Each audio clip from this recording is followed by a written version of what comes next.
I had a cup of wine with Galileo once. He remains one of the greatest examples of human genius I've ever seen over my 21 centuries of life. And one of the bravest. Think of the giant, hairy stones he must have had to stand up to the Catholic Church back when they routinely toppled monarchs and killed people for the glory of their God. Who let me buy him a shot of whiskey in Arizona once, by the way, and who did not feel particularly glorified by any murders, let alone the ones committed in his name. To look at the whole of Christendom and call bullshit on their geocentrism, despite their threats, took some iron guts. And he didn't give a damn that nobody wanted to believe him at first. I have math. He told me over the rim of his cup. He gestured to it as he spoke. And the numbers are like this fine vintage we are enjoying.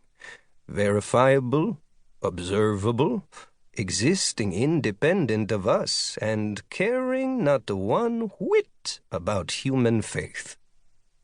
Stellar guy, that Galileo. Ha! My puns remain execrable, alas. Eventually, the Church had to admit that Galileo was right, and admit also, long after his death, that his life and work had been a fulcrum on which the world pivoted. The flourishing of the sciences that used his methods brought many wonders to humanity. Many evils, too. I am beginning to wonder now if I might not also be such a fulcrum for good and evil, even if I've labored to remain anonymous. I have endeavored for much of my long life to keep myself out of histories, all the while putting more and more history behind me. For much of my 2,000-plus years, I did not feel I was building to some grand climax, or accomplishing anything but my continued survival, but recent events have caused me to reevaluate. According to a nightmarish visit from the Morrigan, Ragnarok will begin in the next few days, and it won't end well for anyone, because apocalypses tend not to include happy endings. Perhaps I can still do something to minimize the damage. No matter what I do, though, it cannot erase the fact that it wouldn't be happening at all had I not slain the Norns and unchained the Norse pantheon from their destinies.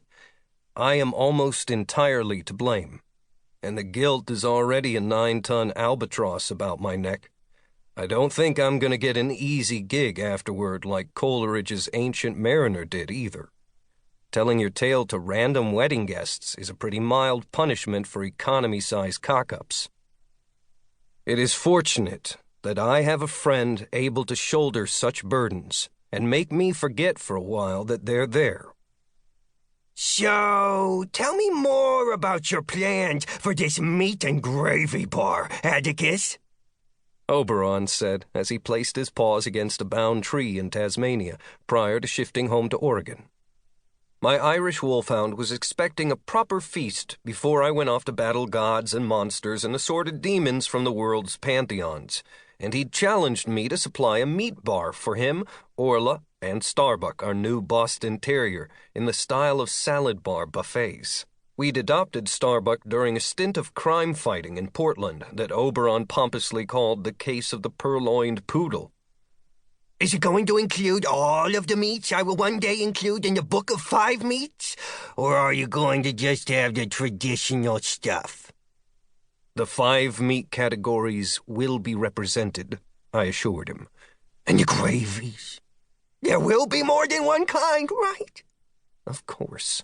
Didn't you have a maxim about this?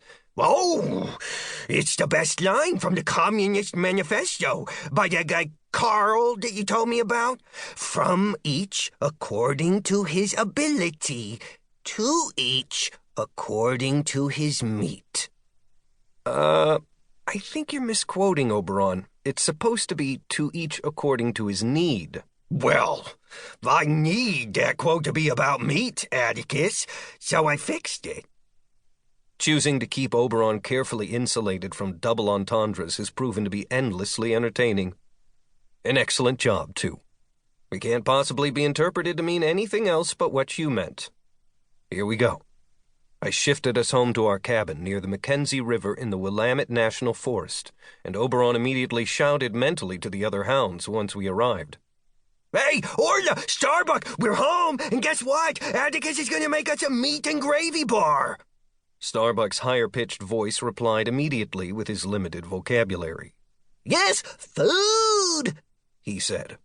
This sounds like one of the best human inventions since the sausage grinder, Orla added, and both of them exploded through the doggy door to greet us, Orla trailing behind because she was very pregnant and close to delivering.